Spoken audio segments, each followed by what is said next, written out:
सभी को जय हिंद। कैसे हैं आप सभी? उम्मीद है आप सब बहुत अच्छे होंगे, बेहतरीन होंगे एंड आप सभी का तैयारी एकदम बेहतरीन तरीके से चल रही होगी। लेकिन मैं देख पा रहा हूं कि बहुत सारे बच्चे एकदम सुस्त पड़ चुके हैं, क्योंकि अब आपका इंटरेस्ट भी नहीं दिख रहा है, वीडियोज़ में उतने व्यूज़ भी नहीं आ रहे हैं और आप सब सपोर्ट भी नहीं कर पा रहे हैं।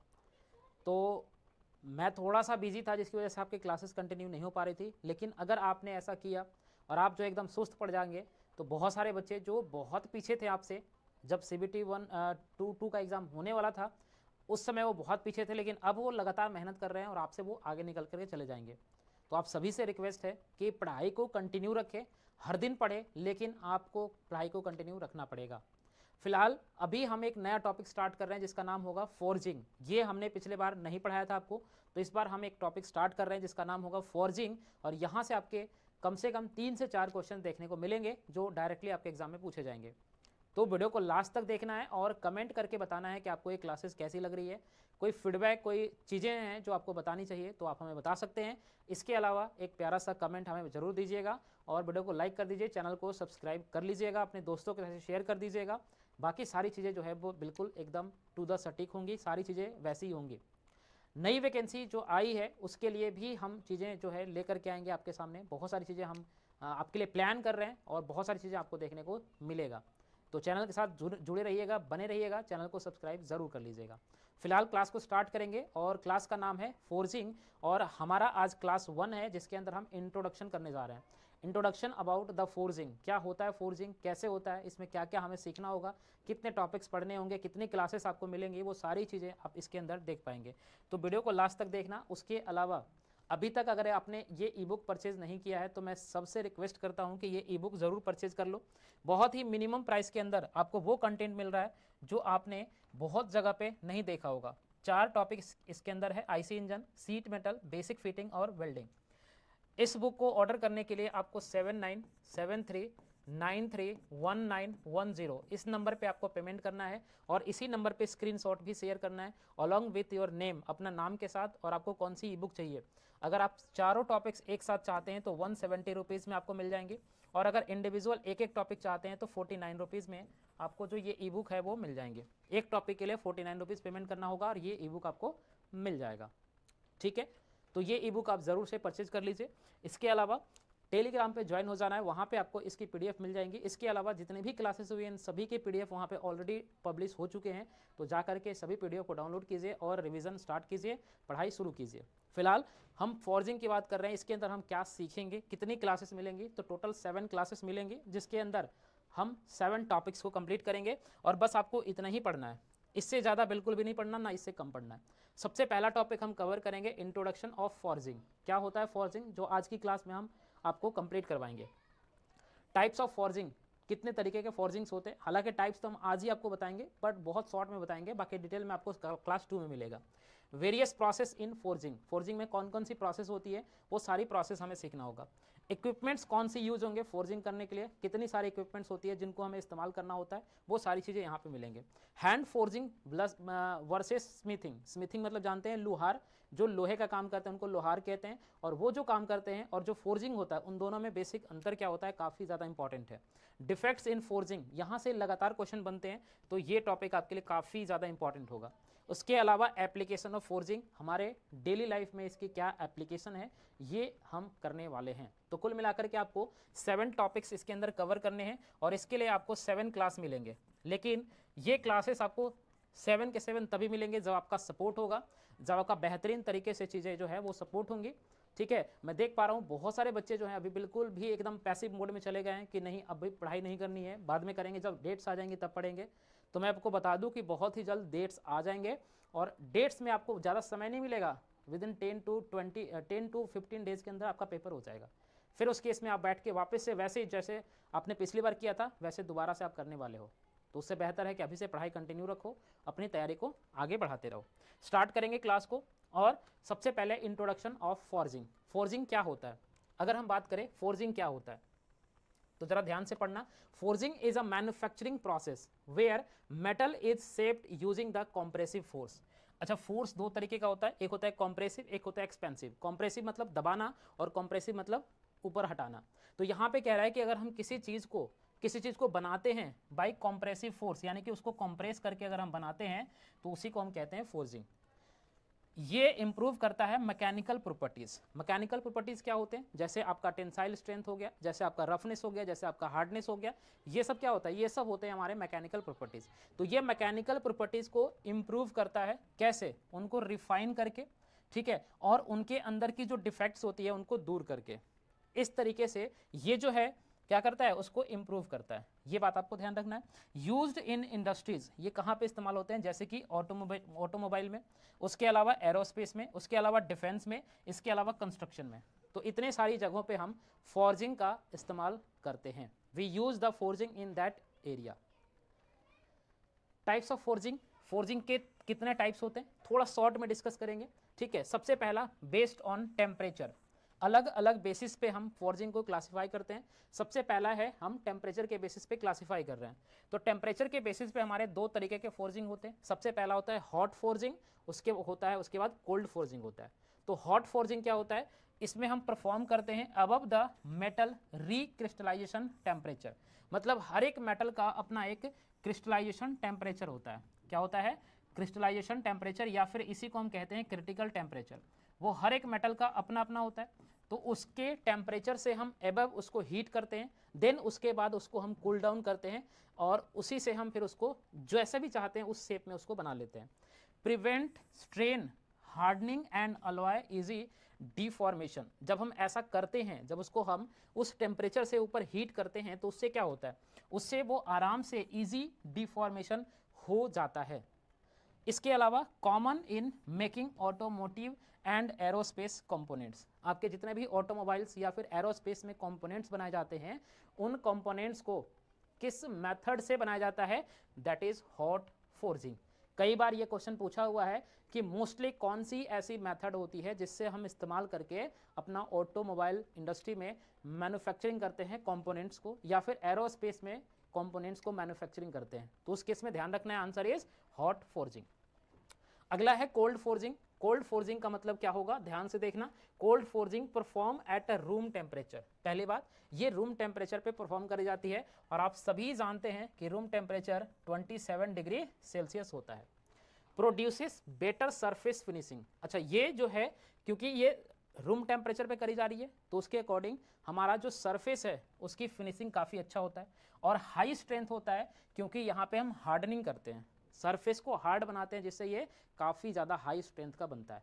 इसका यूज़ करते हैं हम फास्नर बनाने के लिए। फास्नर समझते हैं ना, बताया था आपको, रिबिट्स को फास्नर कहते हैं, जो कि अटैचमेंट करने का काम करता है। बोल्ट्स बनाते हैं इससे, स्मॉल प्रिसीजन पार्ट्स बनाते हैं, जैसे कि आपका सीट मेटल की अगर हम बात करें तो उसमें बनाते हैं, जैसे आपका आईसी इंजन के अंदर जो पिस्टन रिंग्स वगैरह होते हैं वो सब इससे बनाए जाते हैं। किससे, कोल्ड फॉर्जिंग से। तो ध्यान रखना ये काफ़ी इंपॉर्टेंट है, पूछा जाएगा फास्नर, रिबेट्स, बोल्ट्स और स्मॉल प्रिसीजन पार्ट्स जो है वो किससे बनाए जाते हैं, तो ध्यान रखना कोल्ड फॉर्जिंग से बनाए जाते हैं। इसके अलावा इसको डिटेल में भी पढ़ना है, और वो हम अगले क्लास में लेकर के आएंगे, पूरा प्रोसेस बताएंगे कि कैसे कैसे करी जाती है, ठीक है। वो तो आपको अगले क्लास में देखने को मिलेगा। फिलहाल अभी हम सिर्फ इंट्रोडक्शन ले रहे हैं, ठीक है। अगला है वार्म फॉर्जिंग। सबसे पहला हमने पढ़ा हॉट फॉर्जिंग, कोल्ड फॉर्जिंग, फिर वार्म फॉर्जिंग। क्या होता है जरा देखो, conduct at temperature between the cold and hot forging. भैया कोल्ड फॉर्जिंग जो है वो 27 डिग्री सेल्सियस पे करी जाती है, और ये क्रिटिकल टेम्परेचर पे करी जाती है।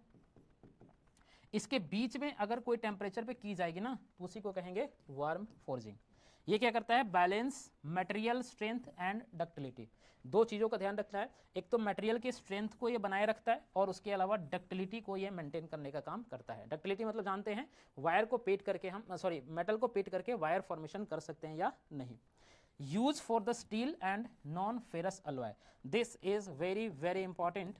ये क्वेश्चन एक बार पूछा हुआ है कि स्टील, ठीक है, स्टील और नॉन फेरस के लिए कौन सा फॉर्जिंग इस्तेमाल करेंगे, that is warm forging. Clear हो गया सभी को? क्लियर हो गया तो एक लाइक नीचे जल्दी कर देना, और कमेंट करके बताना कि क्लासेस कैसी लग रही हैं। Based on equipments and method, तो अब दूसरा हमारा बेसिस क्या होगा, इक्विपमेंट्स क्या यूज कर रहे हैं और मेथड क्या यूज कर रहे हैं। इसके बेसिस पे हमारे दो तरीके के फॉर्जिंग होते हैं। सबसे पहला होता है ओपन डाई फॉर्जिंग। अच्छा, डाई, टैप, ये सब हम ऑलरेडी आपको पढ़ा चुके हैं, इसमें किसी भी बच्चे को डाउट नहीं होना चाहिए। अगर डाउट हो रही है तो प्लीज़ उन क्लासेस को जाकर के ज़रूर देख लो। हर एक क्लास की अपनी प्लेलिस्ट बनाई गई है, उन प्लेलिस्ट में जा करके उन क्लासेस को बेहतरीन तरीके से देखो, रिवीजन करो, नोट्स बनाओ। खुद का notes is most most most important. और मैं अभी भी सजेशन करूंगा, हालांकि आप चाहो तो इसकी पीडीएफ डाउनलोड कर सकते हो, बट मैं अभी भी सजेस्ट करूंगा कि आप खुद ही वाइट पेपर लेकर के खुद से सारी नोट्स बना करके और चीज़ों को रिवाइज करो, तो आपके लिए काफ़ी ज़्यादा बेनिफिशियल होगा। अभी नहीं, जब एग्जाम होगा तब भी आपके लिए काफ़ी बेनिफिशियल हो जाएगा उस समय, ठीक है। सो ओपन डाई फॉर्मिंग क्या होता है? इसमें metal is compressed between the flat और सिंपल डाई, मतलब इसमें एकदम फ्लैट होगा और सिंपल डाई होगा, उसके बीच में इसको कॉम्प्रेस किया जाएगा। डिटेल में इसके ऊपर हम अगले क्लास में लेकर के आएंगे कि मतलब ओपन डाई में कैसे कैसे क्या क्या होता है। यूज्ड फॉर लार्ज कंपोनेंट्स जैसे कि शाफ्ट और रिंग्स, काफ़ी इंपॉर्टेंट है। अगर बड़े बड़े कोई कंपोनेंट्स को मैन्युफैक्चर करना है तो उसमें हमें ओपन डाई फोर्जिंग करना पड़ेगा। क्लियर है? अगला है क्लोज्ड डाई, या फिर इसी को इम्प्रेशन डाई फोर्जिंग कहा जाता है। क्या है ये? इसमें मेटल को हम प्रेस करते हैं बिटवीन द शेप डाइज, अलग अलग शेप के डाइज होते हैं उसके बीच में, और अचीव द डिजायर्ड फॉर्म, हमें जिस फॉर्म में चाहिए, जिस शेप में चाहिए, उस शेप में हम उससे निकाल लेते हैं, ठीक है। इसका यूज करेंगे for the high precision automotive and aerospace part. अगर काफ़ी ज़्यादा प्रिसीजन मतलब एक्यूरेट चाहिए, जैसे पिस्टन रिंग हो गया, काफ़ी एक्यूरेट चाहिए होगा, है ना, कहीं पे वाल्व चाहिए होगा, तो अगर एक्यूरेसी चाहिए तो हमें क्लोज डाई फॉर्मिंग फोर्जिंग का इस्तेमाल करना पड़ेगा। क्लियर है सभी को? अगला है रोल फॉर्जिंग। रोल क्या होता है भाई? रोल मतलब रोलिंग करना। इसमें क्या करेंगे? थिकनेस को रिड्यूस किया जाएगा। मान लेते हैं कि कोई हमारा पार्ट है, उसकी थिकनेस को रिड्यूस करना है, तो हम क्या करेंगे? उसमें हम यूज करेंगे क्या? Roll forming. अब इसमें क्या करेंगे? रोटेटिंग सिलेंडर के अंदर, जिसको हम कहते हैं इस तरीके से, हमारा सिलेंडर क्या होगा? रोल करेगा। ये दूसरा सिलेंडर है जो रोल करेगा, और इन दोनों के बीच में हम एक चीज़ों को रख देंगे जिसको हमें रोल करवानी है, मतलब जिसको हमें थिकनेस कम करवानी है। फिर इसको घुमाते रहेंगे, फिर क्या होगा? धीरे धीरे रोल होते हुए थिकनेस कम हो जाएगी। So common in making the tapered shaft. अगर मान लो कहीं पे टेपर्ड शाफ्ट की ज़रूरत है, थोड़ा टेढ़ा चाहिए शाफ्ट, तो उस केस में इस्तेमाल करेंगे। और लिफ स्प्रिंग, बहुत इंपॉर्टेंट, मोस्ट इंपॉर्टेंट क्वेश्चन ये कह सकते हो, ठीक है। लिफ स्प्रिंग के लिए हम रोल फॉर्मिंग का इस्तेमाल करते हैं। अगला है ड्रॉप फॉर्मिंग। ड्रॉप फॉर्मिंग क्या होता है? एक हैमर इस्तेमाल करते हैं इसमें, ठीक है। हैमर ड्रॉप करते हैं और हीटेड, मतलब पहले हम मेटल को हीट करते हैं और उस हीटेड पार्ट पे हम क्या करते हैं? हैमर को ड्रॉप करते हैं, इस तरीके से गिराते हैं, और वहाँ पे हमें यूज़ करी जाती है, मतलब वहाँ पे हम कर लेते हैं फोर्जिंग। इसमें यूज़ करी जाती है टूल्स जैसे कि गियर्स एंड कनेक्टिंग रॉड्स, ठीक है। ये हम किसके लिए इस्तेमाल करते हैं? ड्रॉप फोर्जिंग का इस्तेमाल, ध्यान रखना, गियर बनाने के लिए, कनेक्टिंग रॉड बनाने के लिए, काफ़ी इंपॉर्टेंट है, इसके लिए इस्तेमाल करते हैं। प्रेस, अगला है प्रेस फॉर्मिंग। प्रेस फॉर्मिंग क्या होगा? प्रेस मतलब होता है दबाना, ठीक है। तो यूज द कॉन्टिन्यूअस प्रेशर, मतलब लगातार हम उस पर प्रेस करके ऐसे रखेंगे, ठीक है, रेदर देन इम्पैक्ट फोर्स। अब यहाँ पे क्या था? इम्पैक्ट ला रहा था, जैसे ये हमारा, तो इस पर हम पीट रहे थे ऐसे ऐसे, इम्पैक्ट ला रहे थे, लेकिन यहाँ पे ऐसा नहीं होगा, यहाँ पे कंटिन्यूअस फोर्स ऐसे अप्लाई होगा, continuous force. Produce uniform and precise part. अगर कहीं पे एकदम यूनिफॉर्म उसी शेप का चाहिए, प्रिसाइज चाहिए, तो उस केस में हमें क्या इस्तेमाल करना पड़ेगा? ड्रॉप फोर्जिंग का इस्तेमाल करना पड़ेगा। क्लियर है सभी को? सभी को क्लियर है क्या? एक बार थम्स अप करना, और थम्स अप तो क्या, लाइव क्लास तो है नहीं, क्लास को लाइक कर देना, ठीक है। अगला है अपसेट फॉर्मिंग। अपसेट फॉर्मिंग क्या होगा? Increase diameter. अब देखो यहाँ पे हमने क्या किया? उसकी थिकनेस को रिड्यूस किया। अब हम क्या कर सकते हैं? उसके डायमीटर को इंक्रीज कर सकते हैं। कैसे करेंगे भाई? कैसे करेंगे? देखो, कॉम्प्रेसिंग मेटल लेंथ वाइज। अगर मान लेते हैं कि ये हमारा क्या है, इस तरीके से हमारा एक शाफ्ट है, अब इसकी हमें थिकनेस को बढ़ानी है, तो हम क्या करेंगे? हम इसको इधर से और इस तरफ से फोर्स लगाएंगे। जैसे ही फोर्स लगाएंगे तो क्या होगा? इसकी थिकनेस धीरे धीरे मोटा हो जाएगा, बड़ा हो जाएगा, कुछ समय के बाद ये छोटा हो जाएगा, और इसकी थिकनेस तो है वो क्या हो जाएगी? बढ़ जाएगी। तो इस तरीके से हमने क्या किया? थिकनेस को इंक्रीज कर दिया। जैसे कि हम बोल्ट्स और फास्टनर प्रोडक्शन में इसका इस्तेमाल करते हैं। Again this point is very very important. Isothermal forgings क्या होते हैं? Forging at a constant temperature. इसमें हम लगातार एक ही टेम्परेचर पे उसको हीट करते रहते हैं, और उसके बाद क्या करते हैं? Super alloy in the aerospace application. और इससे हम क्या बनाते हैं? सुपर एलॉय बनाते हैं, ऐसा एलॉय जो एरोस्पेस में हमारा काम आता है। भी एरोस्पेस में तो कुछ हमें ऐसी एलॉय चाहिए होता है जो काफ़ी स्ट्रेंथ वाला हो, हैवी स्ट्रेंथ की चाहिए। ऐसा नहीं कुछ भी चलेगा, वहाँ पे हैवी स्ट्रेंथ वाली ही चीज़ें चलती हैं, और उसके लिए हम क्या इस्तेमाल करेंगे? आइसोथर्मल फोर्जिंग का इस्तेमाल करेंगे। अब फोर्जिंग प्रोसेस स्टेप्स, यानी कि फोर्जिंग में हमें क्या क्या करना होगा, हम शॉर्ट में अभी बात करेंगे, इसके ऊपर डिटेल में हम बात करेंगे अगले वाले क्लास में, क्योंकि अगली क्लास इसी के ऊपर होंगे। सबसे पहले हीटिंग करेंगे, ठीक है। कोई भी मेटल को, कोई भी चीज़ों को अगर मैन्युफैक्चर करना है तो सबसे पहले हमें क्या करना होगा, उसको हीट करना होगा। So metal is heated to the required temperature if hot और warm for the forging is used. मतलब अगर हमें किसी मेटल को हीट करने की ज़रूरत है तो उसको हम हीट करेंगे, और हीट कहाँ करेंगे भाई, रिक्वायर्ड टेम्परेचर, जितना टेम्परेचर हमें चाहिए होगा वहाँ तक उसको हीट करेंगे। उसके बाद हम क्या करेंगे, उसको प्री फॉर्मिंग करेंगे। प्री फॉर्मिंग मतलब क्या होगा, initial shaping before final forging. मतलब मान लेते हैं कि हमें कोई शेप चाहिए, उससे पहले हम उसको, जो इनिशियल शेप हमें चाहिए होगा उस शेप में उसको हम क्या करेंगे, मैन्युफैक्चर करेंगे, ठीक है, परफॉर्मिंग करेंगे। उसके बाद फोर्जिंग ऑपरेशन क्या क्या होते हैं, दिस इज इंपॉर्टेंट, ठीक है। तो यहाँ पे हमें 2 ही स्टेप फॉलो करना है, सबसे पहला हीटिंग, उसके बाद प्री फॉर्मिंग। अब इसके बाद हम फोर्जिंग स्टार्ट कर देंगे। तो फोर्जिंग में क्या क्या ऑपरेशन होगा, सबसे पहले देखो, metal is compressed into the desired shape. हमें जिस शेप में चाहिए उस शेप में हम मेटल को क्या करेंगे, कॉम्प्रेस करेंगे, यूजिंग द प्रेशर और हैमर। तो यहाँ पे 2 चीज़ों का इस्तेमाल कर सकते हैं, एक प्रेस होते हैं, प्रेस इतनी बड़ी सी ऐसे मशीनें होती हैं जिनका इस्तेमाल करते हैं उनको प्रेस करने के लिए। अगर हैवी ऑब्जेक्ट है तो प्रेसेस का इस्तेमाल करेंगे, और अगर छोटी ऑब्जेक्ट है तो हैमर का इस्तेमाल करेंगे। इसके बाद ट्रिमिंग करेंगे। जब ऐसा हम कॉम्प्रेस करेंगे ना तो बहुत सारी चीज़ें होंगी जो इधर उधर बाहर निकल जाएंगे, तो उनको हमें रिमूव करना होगा। So removal of excess material और द फ्लैशेस। जो हमने कॉम्प्रेस किया तो हो सकता है कॉम्प्रेशन के दौरान ये सारी चीज़ें ऐसे बाहर निकल जाए, तो उन बाहर चीज़ों को जो है हमें रिमूव करना पड़ेगा। तो उसके लिए हम उसको ट्रिमिंग करेंगे, जस्ट लाइक आप हेयर को, मतलब दाढ़ी को ट्रिम करते हो ना, जस्ट लाइक दैट। अगला प्रोसेस होगा कूलिंग। कूलिंग क्या करता है भाई, कंट्रोल करता है cooling to prevent the defects and improve the strength. अब भाई गर्म आपने कर दिया, ठीक है, और ऐसा भी हो सकता है कि बहुत ज़्यादा गर्म हो जाए तो वो भी कहीं ना कहीं नुकसान करेगा, ठीक है। तो ज़्यादा गर्म ना हो इसके लिए हम क्या करेंगे, उसको कूल करेंगे ताकि डिफेक्ट्स वगैरह ज़्यादा देखने को ना मिले। इसके अलावा हीट ट्रीटमेंट भी करने की जरूरत पड़ेगी तो हम हीट ट्रीटमेंट भी करेंगे। सो हीट ट्रीटमेंट अगर रिक्वायर्ड है तो हीट ट्रीटमेंट में अलग अलग स्टेप होते हैं, ये हम किसी एक क्लास में बता देंगे। इन्हेंसेस मैकेनिकल प्रॉपर्टी, जैसे कि स्ट्रेंथ, हार्डनेस, टफनेस, ये सारी चीज़ों को इन्हेंस करने के लिए अगर हमें हीट ट्रीटमेंट की ज़रूरत है तो हम हीट ट्रीटमेंट करेंगे। एक बार मुझे कमेंट करके बताना अगर किसी बच्चे को पता हो कि हीट ट्रीटमेंट में क्या क्या प्रोसेस होती हैं, कौन कौन सी प्रोसेस होती हैं, एक बार मुझे नीचे कमेंट करके बता देना। मैं जेन्युइनली जानना चाहता हूँ कि आप में से किसी को अगर पता हो तो, ठीक है, बता देना कि कौन कौन सी स्टेप हम फॉलो करते हैं हीट ट्रीटमेंट में। इसके अलावा हम बताएंगे ये वाली चीज़ें, ठीक है। उसके बाद फिनिशिंग और इंस्पेक्शन। जब हम उसको फिनिश करेंगे फिर उसको इंस्पेक्ट भी तो करना पड़ेगा ना, कि जो हमें रिक्वायर्ड शेप था, जो हमें रिक्वायर्ड थी, क्या हमें वो शेप मिला। हमें 10 mm चाहिए था इसकी थिकनेस, क्या वो 10 mm थिकनेस मिला। अगर मिला तो यस, नहीं मिला तो उसको इंस्पेक्ट करके वहीं पे हम खराब करके बोल के दोबारा से बनवाएंगे। फोर्जिंग का एडवांटेज क्या होगा, कई बार ऐसा भी होता है कि आपको एडवांटेज या फिर डिसएडवांटेज से रिलेटेड कुछ स्टेटमेंट दे देगा, बोलेगा बताओ इनमें से कौन सा सही कौन सा गलत है। ध्यान रखना ये वाले क्वेश्चन भी आ सकते हैं। सो एडवांटेज ऑफ फोर्जिंग, फोर्जिंग का एडवांटेज क्या है, सबसे पहला strength.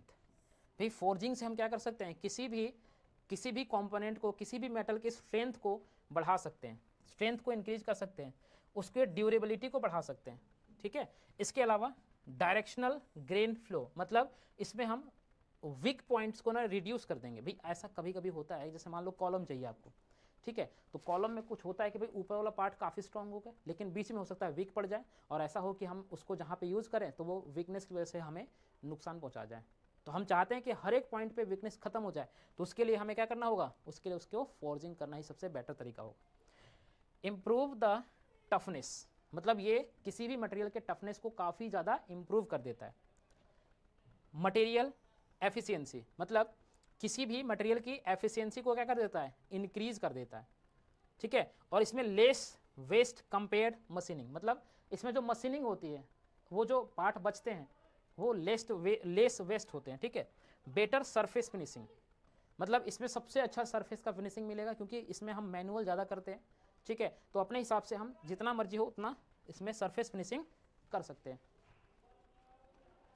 Disadvantage of forging, so high initial setup cost.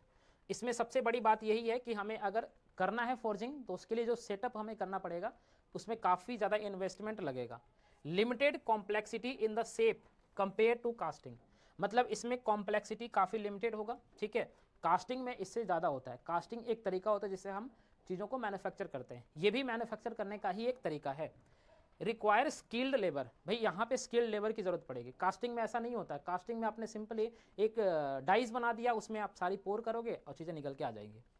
Die and equipments wear over time, मतलब जो इसमें डाई इस्तेमाल होते हैं, जो इक्विपमेंट इस्तेमाल होते हैं, वो धीरे धीरे खराब हो जाते हैं, खत्म हो जाते हैं, जिसकी वजह से कहीं ना कहीं हमें क्या हो जाता है, नुकसान हो जाता है। अब फॉर्जिंग का एप्लीकेशन क्या होगा, सबसे पहला ऑटोमोटिव, यानी कि हम अपने कार वगैरह में इंडस्ट्री में इस्तेमाल करते हैं, जैसे crank shaft, connecting rod, gear, इन सबको बनाने के लिए। एरोस्पेस में इस्तेमाल करते हैं, जैसे टरबाइन ब्लेड को बनाने के लिए, लैंडिंग गियर बनाने के लिए, ठीक है। इसके अलावा कंस्ट्रक्शन में इस्तेमाल करते हैं, जैसे स्ट्रक्चरल कंपोनेंट बनाने के लिए, फास्टनर बनाने के लिए। डिफेंस में इस्तेमाल करते हैं, जैसे वेपन बनाने के लिए, ठीक है, आर्म, ठीक है। इसके अलावा मेडिकल में सर्जिकल टूल्स बनाने के लिए, जैसे सर्जरी वाले जो टूल्स होते हैं उसको बनाने के लिए। इसके अलावा इन सब चीज़ों में हम इसका इस्तेमाल करते हैं, ठीक है। तो कुल मिलाकर के आज हमने इंट्रोडक्शन ऑफ फोर्जिंग को सीखा है। उम्मीद है कि आपको ये क्लासेस काफ़ी पसंद आया होगा। अगर पसंद आया तो नीचे हमें एक प्यारा सा फीडबैक बता देना और क्लास को लाइक कर देना, अपने दोस्तों के साथ शेयर कर देना। इसके अलावा आप में से अगर कोई बच्चा इस पीडीएफ को परचेज नहीं किया है तो मैं अगेन रिकमेंड करता हूँ कि भाई ये पीडीएफ ज़रूर से परचेज कर लो। काफ़ी समय मिला हुआ है और इस समय को यूटिलाइज़ करो। भाई ऐसा ना हो कि आपके पार्ट ए में 80 नंबर हो जाए, पार्ट बी में आप फेल हो जाओ। और इसमें बिलीव में बहुत ज़्यादा दुख होगा, ठीक है, बहुत ज़्यादा आपको सदमा लगेगा, क्योंकि एक्चुअली में ऐसा हुआ है, हमारे साथ बहुत सारे जो बच्चे थे वो फेल हो चुके थे। इस बार भी देखना आपके साथ बहुत सारे बच्चे फेल होंगे। 50% बच्चे जो है उसमें फेल हो जाते हैं पार्ट बी में। इस बात का ध्यान रखना, ऐसा भी नहीं बहुत हल्के में लेना है, ठीक है। समय मिला है तो इसका यूटिलाइज़ करें और ये चीज़ों को परचेज करके आप रिविज़न करते रहें। फिलहाल इतना ही, थैंक यू सो मच। मिलते हैं फिर नए क्लास में, तब तक के लिए चैनल को सब्सक्राइब कर लेना, शेयर कर देना। मिलते हैं फिर नए क्लास में, तब तक के लिए बाय बाय, टेक केयर, जय हिंद।